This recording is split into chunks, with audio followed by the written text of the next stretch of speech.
जय श्री कृष्ण। नमस्कार। श्रीमद् भगवद गीता के अध्ययन के श्रृंखला में 9वें अध्याय राज विद्या राजगुह्य योग के आज के सत्र में सभी साध्यायियों का स्वागत एवं अभिवादन। ओमकार के नाद के साथ प्रार्थना करेंगे।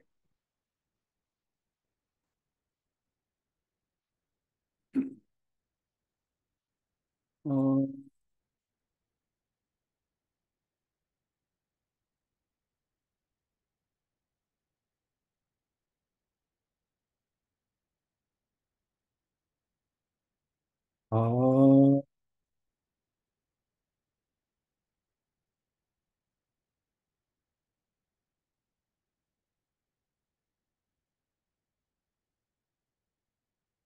ओम।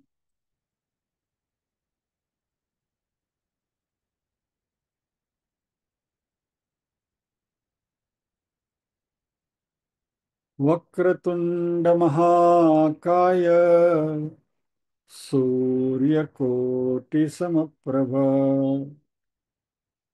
निर्विघ्नं कुरु मे देव सर्वकार्येषु सर्वदा। या कुन्देन्दु तुषारहारधवला या शुभ्रवस्त्रावृता या वीणा प्रदण्डमण्डितकरा या श्वेतपद्मासना या ब्रह्माच्युतशङ्कर प्रभृतिभिर्देवैः सदा वन्दिता। सा मां पातु सरस्वती भगवती निःशेषजाड्यापहा।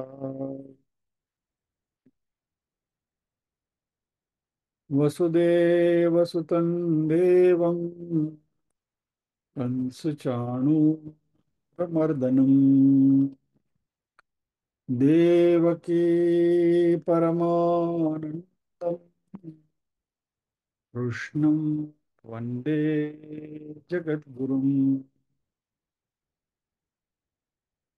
ॐ सहनाववतु सहनौ भुनक्तु सह वीर्यं करवावहै तेजस्विनावधीतमस्तु मा विद्विषावहै। ओम शांति शांति शांति। यत्र योगेश्वरः कृष्णो यत्र पार्थो धनुर्धरः तत्र श्रीर्विजयो भूतिर्ध्रुवा नीतिर्मतिर्मम।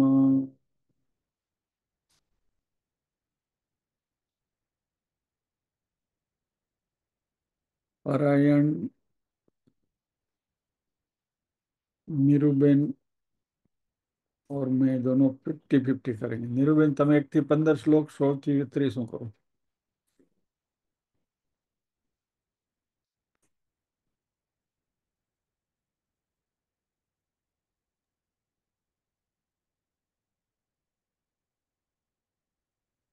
ओम श्री परमात्मने नमः। राजविद्या राजगुह्य योग अथ नवमोऽध्यायः। श्री भगवानुवाच इदं तु ते गुह्यतमं प्रवक्ष्याम्यनसूयवे ज्ञानं विज्ञानसहितं यज्ञात्वा मोक्षसे शुभात्। राजविद्या राजगुह्यं पवित्रमिदमुत्तमम् प्रत्यक्षावगमं धर्म्यं सुसुखं कर्तुमव्ययम्। अश्रद्धदानः पुरुषा धर्मस्यास्य परन्तप अप्राप्य मां निवर्तन्ते मृत्युसंसारवर्त्मनि मया ततमिदं सर्वं जगदव्यक्तमूर्तिना मत्स्थानि सर्वभूतानि न चाहं तेष्वस्थितः न च मत्स्थानि भूतानि पश्य मे योगमैश्वरम् भूतभृन्न च भूतस्थो ममात्मा भूतभावनः यथाकाशस्थितो नित्यं वायुः सर्वत्र गो महान् तथा सर्वाणि भूतानि मत्स्थानीत्युपधारय सर्वभूतानि कौन्तेय प्रकृतिं यान्ति मामिकाम् कल्पक्षये पुनस्तानि कल्पादौ विसृजाम्यहम् प्रकृतिं स्वामवष्टभ्य विसृजामि पुनः पुनः भूतग्राममिमं कृत्स्नमवशं प्रकृतेर्वशात् न च मां तानि कर्माणि निबध्नन्ति धनञ्जय उदासीनवदासीन मसक्तं तेषु कर्मसु मयाध्यक्षेण प्रकृतिः सूयते सचराचरम् हेतुनानेन कौन्तेय जगद्विपरिवर्तते अवजानन्ति मां मूढा मानुषीं तनुमाश्रितम् परं भावमजानन्तो मम भूतमहेश्वरम् मोघाशामोघकर्माणो मोघज्ञानाविचेतसः राक्षसीमासुरीं चैव प्रकृतिं मोहिनीं श्रिताः महात्मानस्तु मां पार्थ दैवीं प्रकृतिमाश्रिताः भजन्त्यनन्यमनसो ज्ञात्वा भूतादिमव्ययम् सततं कीर्तयन्तो मां यतन्तश्च दृढव्रताः नमस्यन्तश्च मां भक्त्या नित्ययुक्ता उपासते ज्ञानयज्ञेन चाप्यन्ये यजन्तो मामुपासते एकत्वेन पृथक्त्वेन बहुधा विश्वतो मुखम् जय श्री कृष्ण જય શ્રી કૃષ્ણ બેન.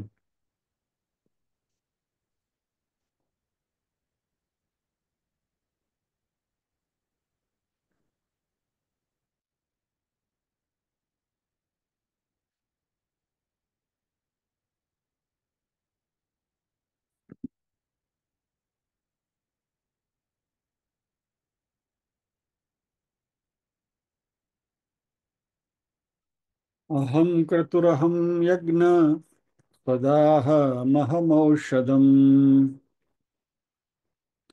મંત્રોહમહમેવાજ્ય મહમગ્નિરહં હુતમ પિતાહમસ્ય જગતો માતા ધાતા પિતામહઃ વેદ્યં પવિત્રમોંકાર રુક્ષામ યજુરેવ ચ ગતિર્ભર્તા પ્રભુઃ સાક્ષી નિવાસ શરણં સુહૃત પ્રભવ પ્રલયસ્થાનમ નિદાનમ બીજમવ્યયમ તપામ્યહમહં વર્ષં નિગૃહ્ણામ્યુત્સૃજામિ ચ અમૃતં ચૈવ મૃત્યુશ્ચ સદસચ્ચાહમર્જુન त्रैविद्या मां सोमपापूतपापा यज्ञैरिष्ट्वा स्वर्गतिं प्रार्थयन्ते ते पुण्यमासाद्य सुरेन्द्रलोक मश्नन्ति दिव्यान् दिवि देव भोगान् ते तं भुक्त्वा स्वर्गलोकं विशालम् क्षीणे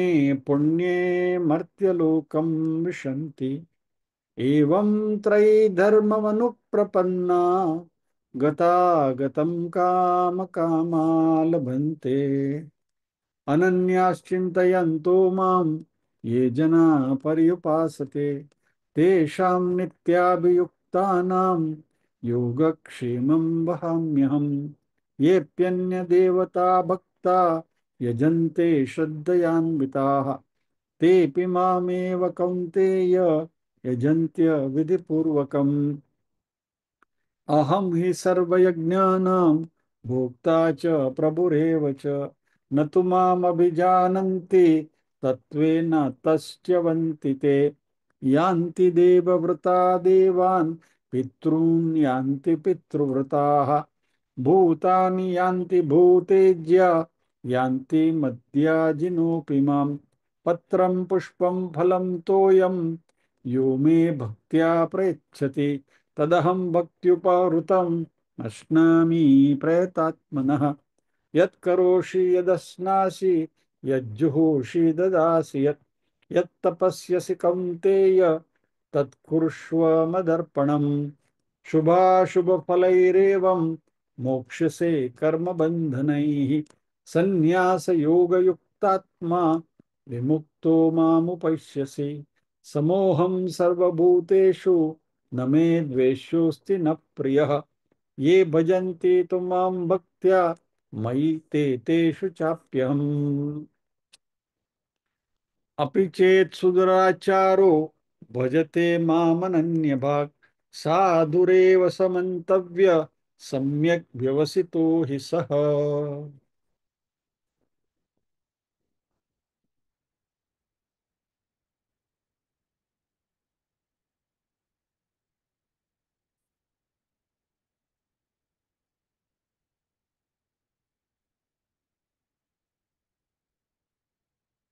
अपि चेत् सुदुराचारो भजते मामनन्यभाक् साधुरेव समन्तव्य सम्यक व्यवसितो ही सह कोई दुराचार व्यक्ति भी बहुत दुराचार करने वाला व्यक्ति भी भजते मेरा भजन करता है माँ मेरा अनन्य भाग यानी कि सिर्फ मेरा ही मुझे छोड़कर और कोई नहीं मेरे शरण में ही आता है उसे साधु ही मानना चाहिए साधु एव समन्तव्य क्योंकि सम्यक व्यवसितो ही सह वह अच्छी तरह से निश्चय किया हुआ है उसने कि अभी भगवान के सिवा मेरा कोई है नहीं।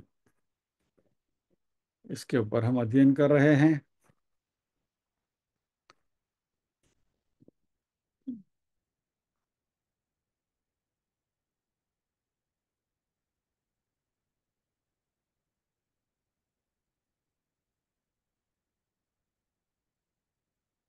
भगवान ने इस श्लोक से इस अध्याय के अंत तक भक्ति की महिमा कर रहे हैं।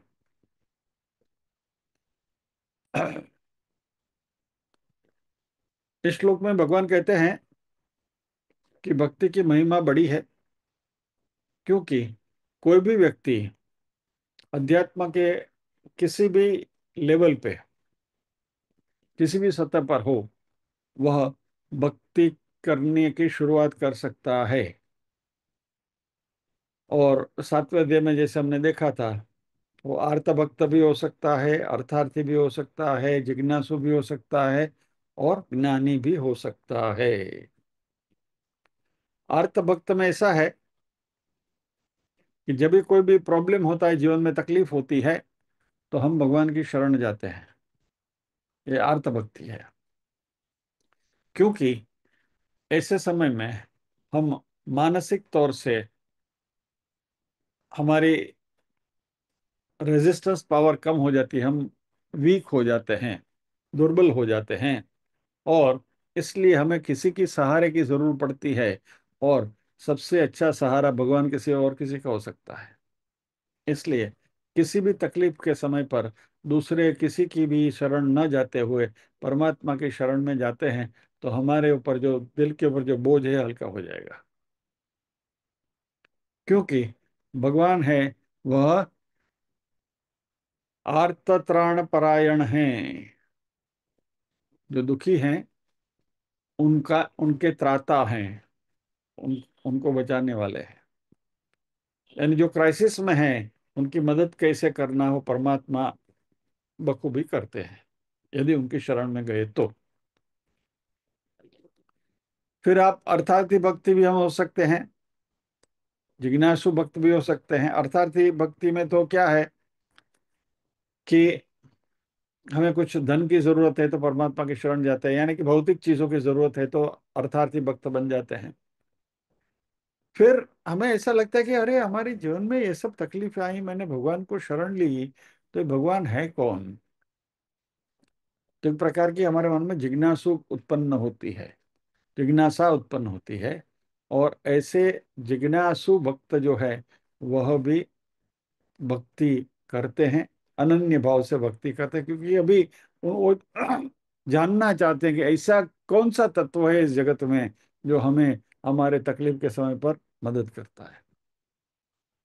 और इसके ऊपर गौर करते करते फिर पता चलता है कि अरे हाँ, ये तो भगवान है। और भगवान के स्वरूप के बारे में फिर हम शास्त्रों का अध्ययन करते हैं, और धीरे धीरे धीरे धीरे वह जो है वो ज्ञानी भक्त बन जाते हैं।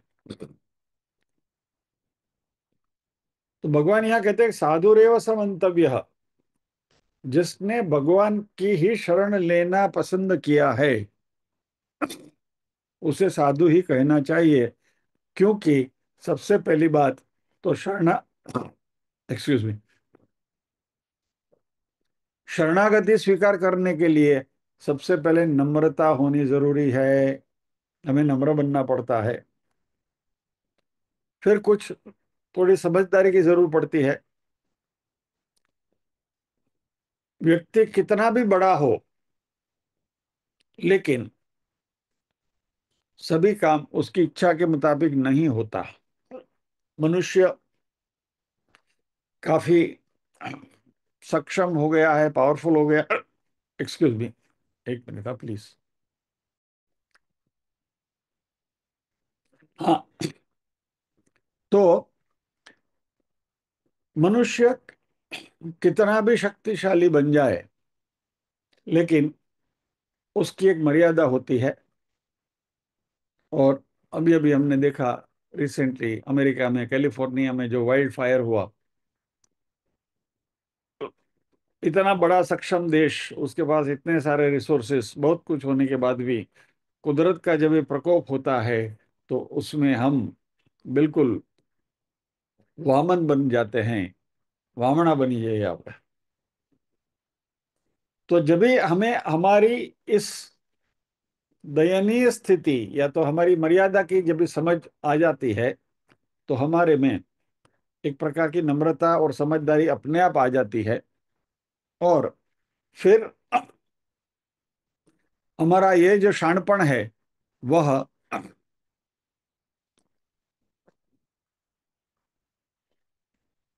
हमें परमात्मा की ओर ले जाता है।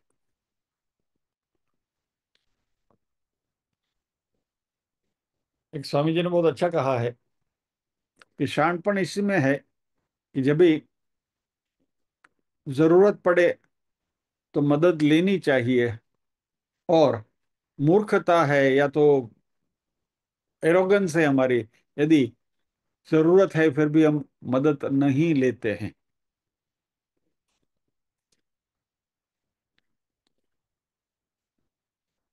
और यह जो भक्त है उसने अपनी मर्यादा को समझ ली है, और इसलिए वह परमात्मा के शरण में जाता है।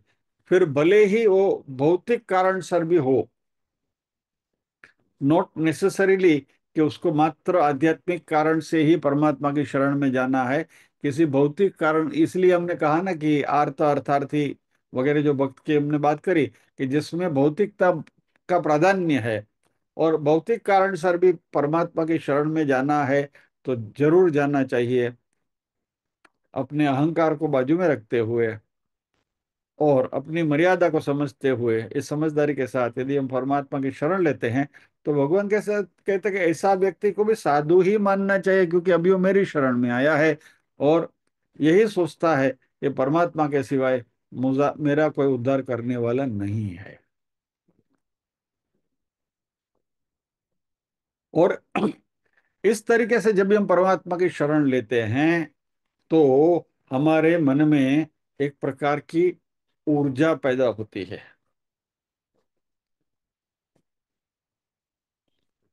ऐसा एक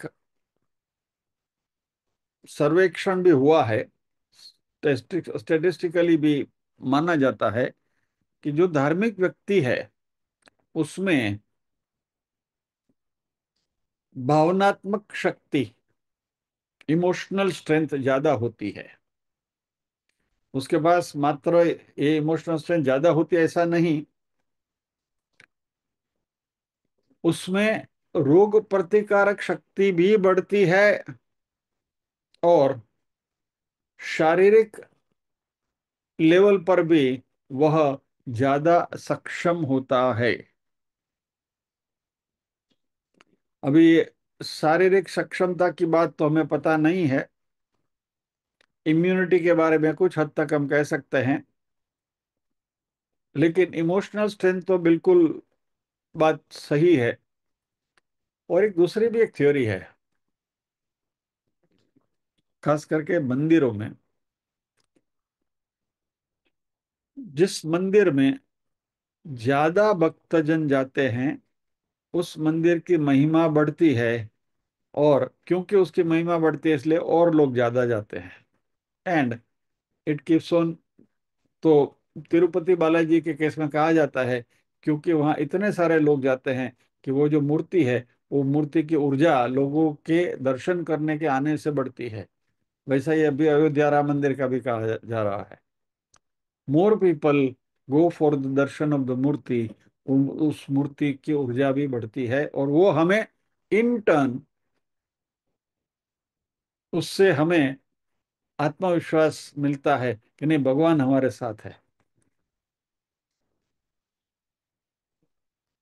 तो हमें हमारा आंतरिक रूपांतरण जो है वह अपने आप होने लगता है।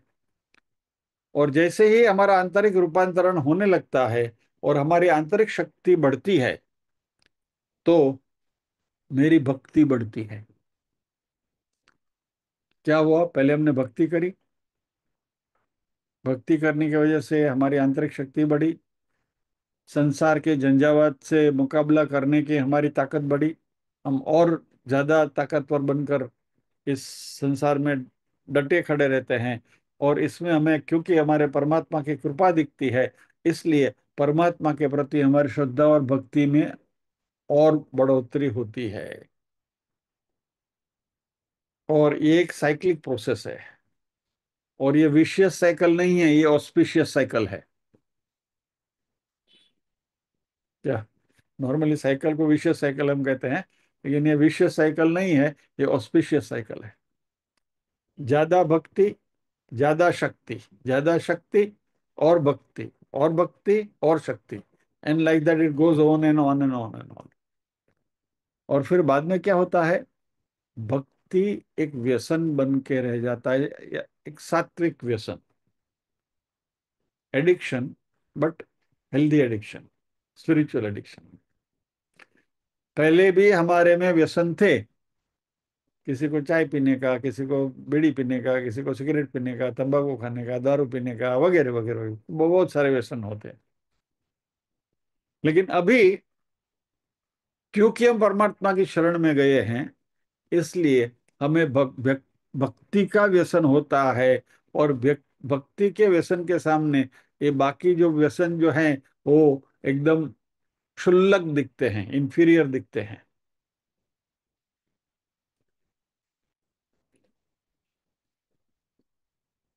तो इसकी एक, क्योंकि ये एडिक्शन क्या है पहले ये समझ लें, व्यसन क्यों होता है व्यक्ति को। हमें किसी चीज के ऊपर अवलंबन करना है, you want to depend on something और टेक शेल्टर ऑफ समथिंग। लोग कुछ नहीं तो मुंह में च्युइंगम रख के चबाते हैं, भाई क्या है, नहीं, थोड़ा हमको अच्छा लगता है, वी फील नाइस। ज्यादा सोचना होता है तो चलो कॉफी पी लेते हैं। अब ये सब में हम कर क्या रहे हैं, जिस चीज का हम व्यसन करते हैं उस चीज से हम एक प्रकार की मानसिक संतोष या तो एक मानसिक शक्ति प्राप्त करने की कोशिश करते हैं कि हाँ भाई गरम गरम कॉफी पी लेने से हम अच्छा काम कर पाएंगे या तो कंसंट्रेशन ज्यादा बढ़ेगा। तो ये जो मानसिक अवलंबन है वो इन सारे व्यसनों को छोड़कर यदि परमात्मा के ऊपर हो गया तो परमात्मा के सामने तो ये सब बिल्कुल दे आर नथिंग, क्षुल्लक है। तो द बाई प्रोडक्ट इज हम व्यसन से भी मुक्त हो जाएंगे। किसी के ऊपर अवलंबन नहीं, परमात्मा के सिवा किसी के ऊपर अवलंबन नहीं। I am not dependent on anything.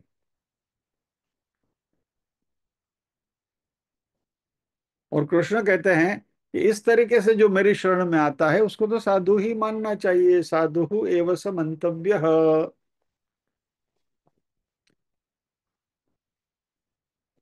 सम्यक व्यवसित, व्यवसित यानी कि जिसने निश्चय किया है, अच्छी तरह से निश्चय किया है, सम्यक व्यवसित। क्या निश्चय? अगेन, परमात्मा की ही शरण में जाना है। और इसलिए वालिया लुटारा वाल्मीकि ऋषि बन गए, क्योंकि उन्होंने निश्चय किया। Dhruv, another example. Prahlad, another example. Meera, Narsi, ये सभी ने ये तय किया कि मेरे तो गिरधर गोपाल, दूसरों न कोई, परमात्मा के सिवा मेरा कोई नहीं है। और परमात्मा के शरण में जब भी जाते हैं तो उनकी मानसिक ताकत बढ़ जाती है।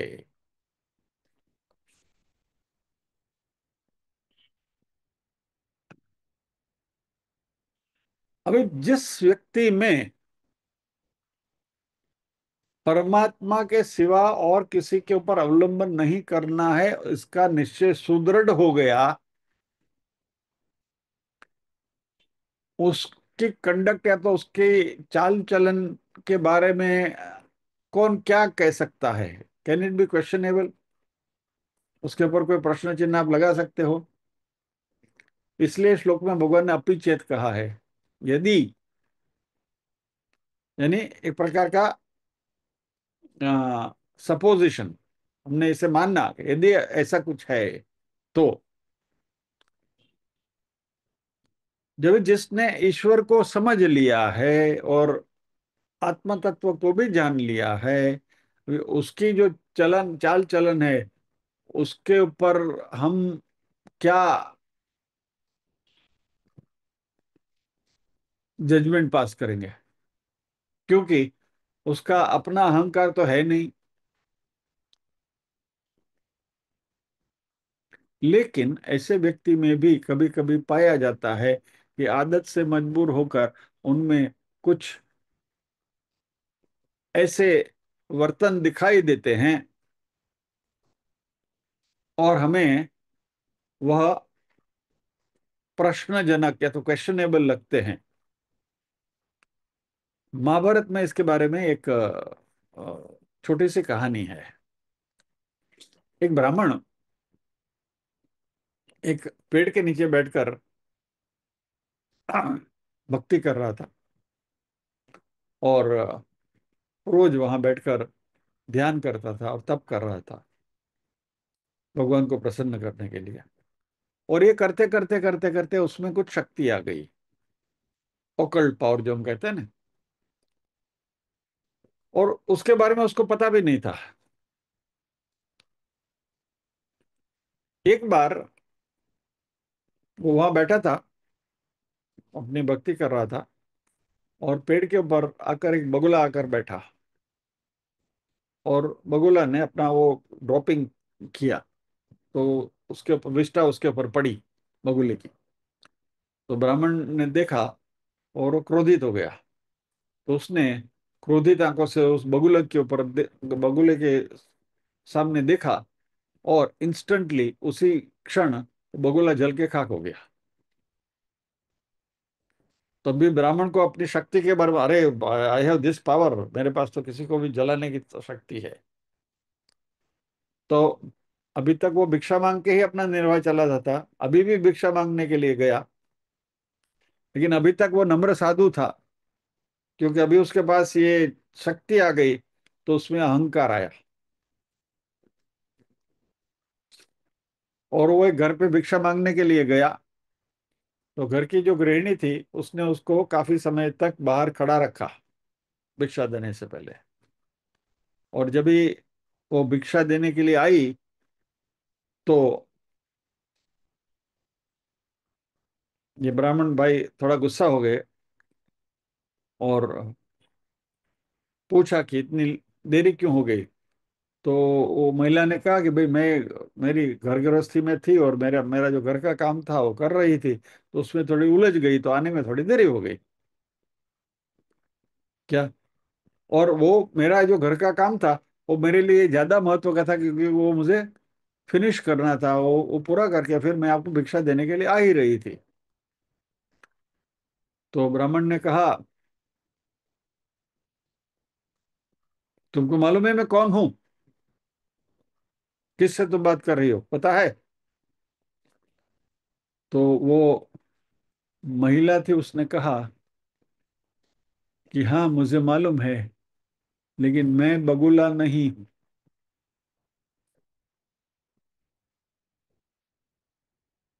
यानी ये जो महिला थी वो उस ब्राह्मण से भी ज्यादा सधी हुई थी। तो ब्राह्मण ने उससे पूछा कि तुमको बगुले के बारे में कैसे पता? तो उसने कहा कि एक काम करो, गांव में वो एक कसाई है उसके पास चले जाओ, वो तुमको बताएगा। तो ब्राह्मण कसाई के पास गया और वो कसाई अपने बुजुर्ग पिता की सेवा कर रहा था। और ब्राह्मण को इंतजारी थी उससे बात करने के लिए, तो उसमें उसने भी टाइम लगाया।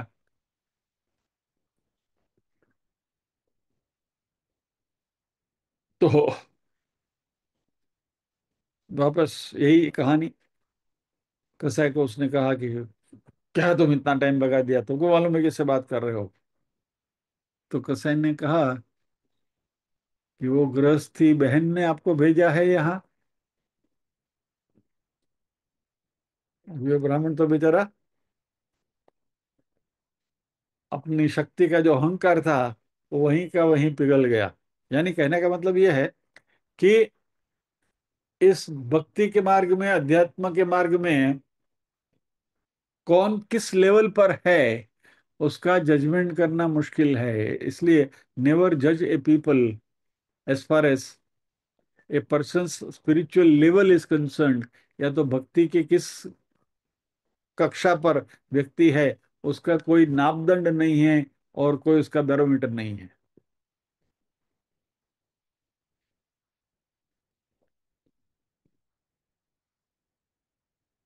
और इसलिए भगवान कहते हैं कि जो मेरी शरण में ही आया है, मेरे ही बारे में सोचता है, मेरी ही भक्ति करता है, उसको साधु ही मानना चाहिए, क्योंकि वह सम्यक व्यवस्थित ही सह। अपि चेत सुदुराचारो भजते माम अनन्य भाग साधुरेव समन्तव्य सम्यक व्यवस्थितो ही सह। यानी जब भी वह ज्ञान मार्ग की यात्रा करेगा तो उसमें रहे जो भी छोटे मोटे दोष है वो अपने आप खत्म हो जाते हैं।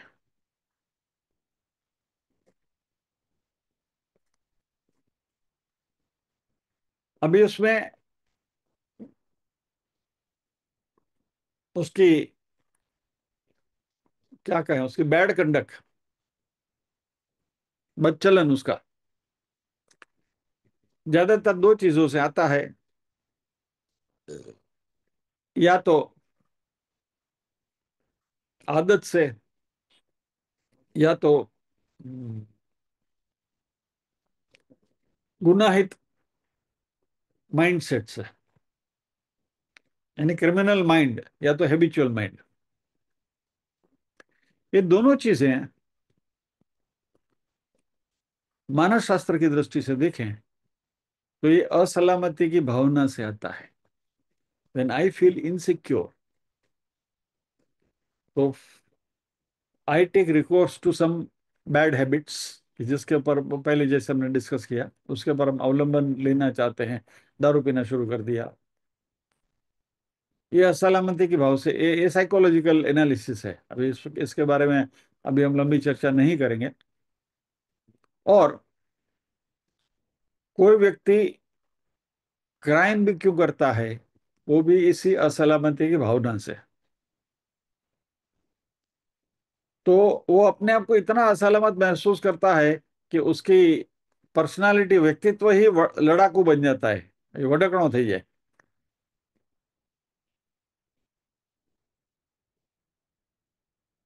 लेकिन जब भी ऐसा व्यक्ति ईश्वर सन्मुख जाता है, परमात्मा की शरण लेता है, तो धीरे धीरे उसका अहंकार पिघलने लगता है। और क्योंकि ये असलामती की भावना थी, तो परमात्मा की शरण लेने से इस असलामती की भावना चली जाती है।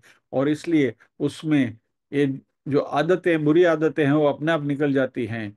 और ये क्राइम करने की गुनाहित मानस जो है वो भी बदलने लगता है।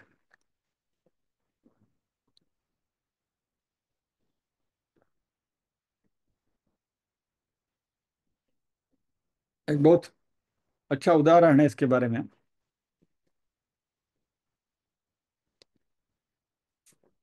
रो कापूस आपने देखा होगा, रुई रुई। हम जाते हैं ना वो गद्दा वद्दा बनाने के लिए, राइट, उनके पास वो पहले पिंजरा पास जाइए ना, આપણે ડૂમ ડૂમ કરીને पिंजरे पे, अभी तो मशीन से होता है। लेकिन उसमें आपने देखा होगा, if you pick up the raw cotton, रुई को जब जब भी हाथ में लेते हैं तो उसमें बहुत सारा छोटा छोटा कचरा होता है, उसको कीटी बोलते हैं, बराबर। ब्लैक कलर का छोटा छोटा अंदर, उसके अंदर बहुत बहुत सारी चीजें रहती हैं। तो जब भी उसका जिनिंग होता है, अपने ने पीखिए, रू ने पीखिए ना अपने, वो मशीन से या तो तार से झुम झुम करके उसको ये करते हैं। तो क्या होता है कि रुई के जो ताने बाने हैं वो हल्के हो जाते हैं, सेपरेट हो जाते हैं। और ये होने की वजह से उसके अंदर जो ये सारी कीटी है, जो कचरा है, वो अपने आप अलग हो जाता है, छूट ही जाएगा, गिर जाता है। और हमारे हाथ में शुद्ध कॉटन मिलता है। This is called ginning process. Ginning में यही होता है, कपासिया निकली जाए, कीटी निकली जाए, ये सब निकल जाता है उसमें से।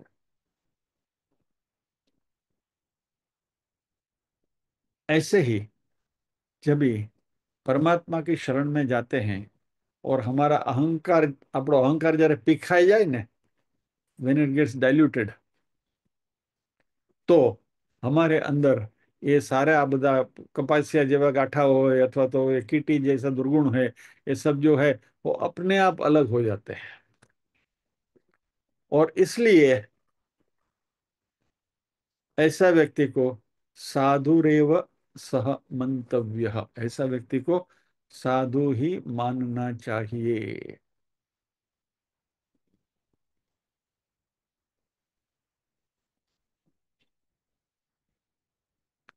और ये व्यक्ति धर्मात्मा कहलाता है।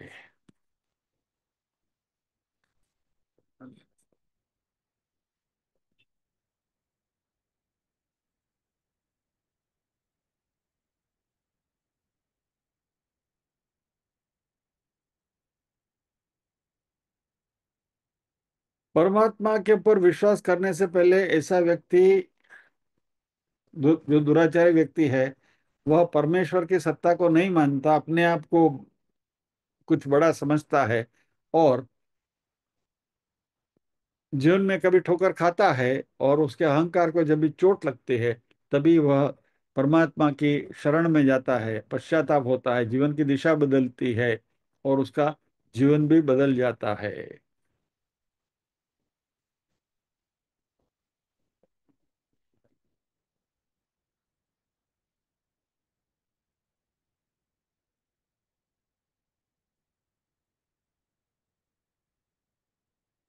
इसका पैरेलल श्लोक तैत्तरीय उपनिषद में है। द्वितीय वल्ली का छठे अध्याय का पहला श्लोक, अस्ति ब्रह्मेति चेद्वेद संतमेनं तो विदुरिति। अस्ति ब्रह्म इति चेत वेद, जो ब्रह्म ही है इस जगत में, जगत का कारण ही ब्रह्म है, ऐसा जो मानता है, संतम एनम, इसको संत ही मानना चाहिए। तो विदुहु इति, इसको संत मानना चाहिए।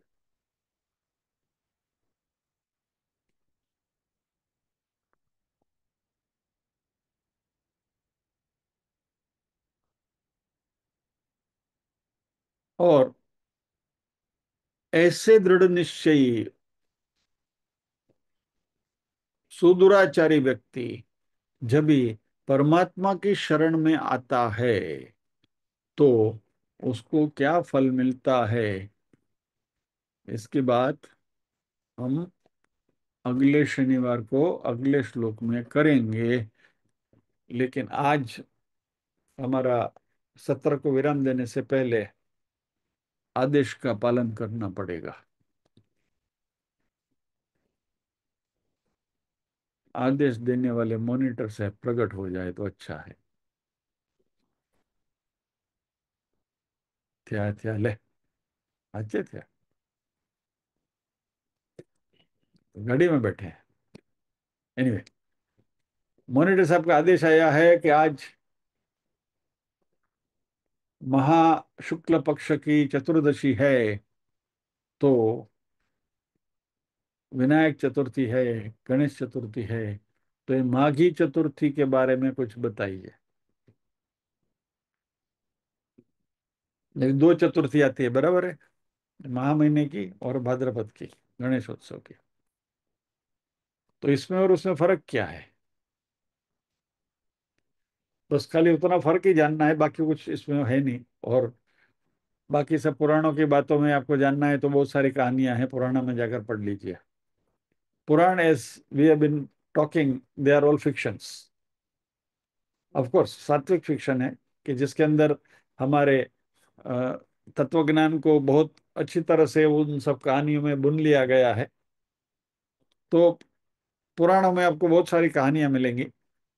ये दो बातें इस दो चतुर्थी के बारे में जानना है। आज जो माघी चतुर्दशी है, महाशुक्ल चतुर्दशी, वह गणेश जी का प्रागट्य दिन है। वही शिव पुराण की कहानी, पार्वती जी अकेली थी और स्नान करते समय उन्होंने अपने संकल्प से एक शिशु का रूप बनाया और उसमें प्राण प्रतिष्ठा करके उसको जीवंत करके अपने स्नानागार के बाहर उनको बिठाया कि भाई अंदर कोई ना आए, उसका ध्यान रखना। और फिर वो शिव जी वाली कहानी हमें मालूम है, गजमस्तक कैसे हुए गणपति, बराबर। तो ये माघी चतुर्दशी के दिन, आज के दिन, पार्वती जी ने इस गणेश जी का प्रादुर्भाव हुआ। सो दैट इज, हमारी कोलोकियल लैंग्वेज में कहें तो टुडे इज हिज बर्थडे। आज गणेश जी का जन्मदिन है। लेकिन हमें मालूम है कि परमात्मा का प्रागट्य होता है, जन्म नहीं होता। बायोलॉजिकल बर्थ परमात्मा का नहीं होता। तो आज गणेश जी का जन्मदिन है फॉर ऑल प्रैक्टिकल पर्पस। तो फिर वो भाद्रपद महीने में जो चतुर्थी आती है उसका क्या? भाद्रपद चतुर्थी को गणेश जी कैलाश से पृथ्वी पर आए थे। भाई, तो गणेश जी तो वहां अपना माता पिता के साथ कैलाश कैलाश में रहते हैं ना। तो भाद्रपद चतुर्दशी को गणेश जी पृथ्वी पर आए थे, किस लिए? वेद व्यास जी ने उनका आह्वान किया था महाभारत लिखने के लिए। तो गणेश जी ने वेद व्यास जी के डिक्टेट करने पर महाभारत लिखा। और रात दिन विदाउट स्टॉपिंग, बिना अटके हुए, सातत्य से वो लिखते गए, वेद व्यास जी उनको डिक्टेट करते गए और गणपति जी लिखते गए। ये कहानी हमको मालूम है। और वेद व्यास जी को जब भी अपना दैनिक कार्यक्रम करना होता था, संध्या वगैरह या तो स्नान वगैरह, तो गणपति जी को कोई एक डिफिकल्ट श्लोक उनको बोल देते थे, क्योंकि गणपति से उन्होंने शर्त करी थी कि आप कोई भी श्लोक बिना अर्थ समझे नहीं लिखोगे। गणपति जी ने कहा हाँ, क्योंकि गणपति इतनी स्पीड से लिखते थे कि वेद व्यासी को सोचना भी मुश्किल पड़ता था। तो वेद व्यासी ऐसी को गूगली डाल देते थे तो गणपति थोड़ा सोचते रहते, इतना में वेद व्यासी अपना काम निपटा लेते थे। ये ऐसी कहानी है। तो आज की चतुर्दशी के दिन, यानी भाद्रपद महीने की चतुर्दशी के दिन, गणेश जी का आह्वान करके गणेश जी को बुलाया गया था। सो ભાદરવા સુદ ચોથને દિવસે ગણેશજી પૃથ્વી પર આવે છે महाभारत લખવા માટે वेदव्यास जी के पास। और यह कार्यक्रम 10 दिन चला, अनंत चतुर्दशी के दिन तक। और 10 दिन, क्योंकि गणेश जी अपनी एक ही जगह पर भूखे प्यासे कुछ भी नहीं किए बिना बस लिखते ही रहे, लिखते ही रहे, लिखते ही रहे, लिखते ही रहे। तो आजू बाजू से जो मिट्टी उड़ती थी, ये उड़ता था, तो उनका शरीर बिल्कुल गंदा हो गया था और ये वो આપણે बोला क्या गोबरा થઈ ગયા था सब। तो वेदव्यास जी ने जैसे ही महाभारत लिखना पूरा हुआ तो गणेश जी को वहां सरस्वती नदी में डुबकी लगाकर स्नान करवाया, जो हम विसर्जन करते हैं। ये पुराणों की कथा है। तो ये चतुर्दशी के दिन, यानी माघी चतुर्दशी और भाद्रपद की चतुर्दशी में ये फर्क है। माघी चतुर्दशी गणेश जी का बर्थडे है, और भाद्रपद की चतुर्दशी गणेश जी ने महाभारत का लेखन कार्य शुरू किया था, और वो 10 दिन चला था, इसलिए गणेश फेस्टिवल। अभी जिस रूप में हम भाद्रपद महीने में गणेश चतुर्थी को मना रहे हैं, उस रूप में लोकमान्य तिलक जी ने शुरू किया आजादी की लड़ाई के समय। क्योंकि एट दैट टाइम अंग्रेजों ने मना किया था लोगों के जमा होने पर, तो ऐसे रिलीजियस फेस्टिवल के नाम से तिलक ने लोगों को जमा करना शुरू किया, और इस तरीके से आजादी की बात लोगों तक पहुंचाने की शुरुआत करी थी उन्होंने। इसलिए गणेश चतुर्थी अभी जो मना रहे हैं भाद्रपद महीने में, उसके पीछे इट इज लोकमान्य तिलक का, इट इज हिज ब्रेन। और ये जो माघी चतुर्दशी है, इसमें भी गणेश जी की पूजा होती है, but it is more at an individual level, यानी कि घर के अंदर गणेश जी की पूजा होती है, तो यानी it's a private affair, personal affair.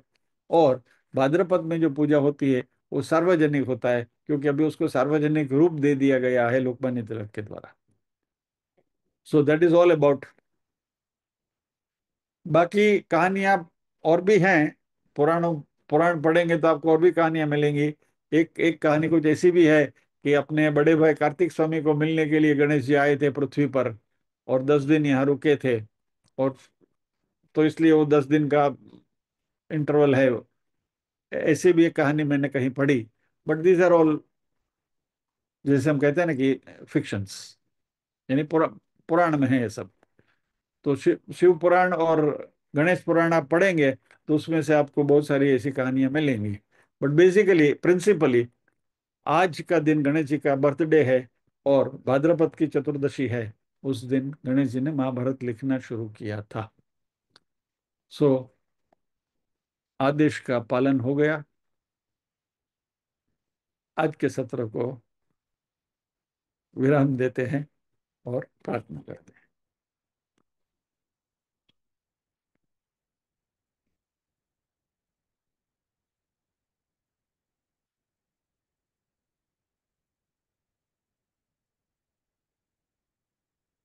ओम असतो मा सद्गमय, तमसो मा ज्योतिर्गमय, मृत्योर्मा अमृतंगमय।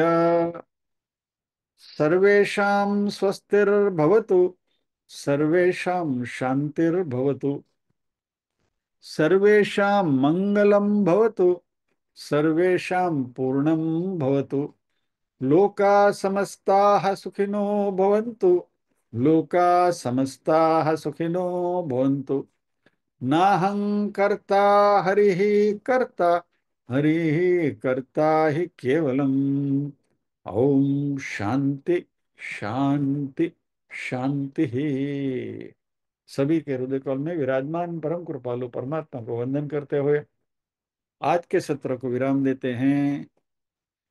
अगले शनिवार फिर मिलेंगे अगले श्लोक के साथ। जय श्री कृष्ण।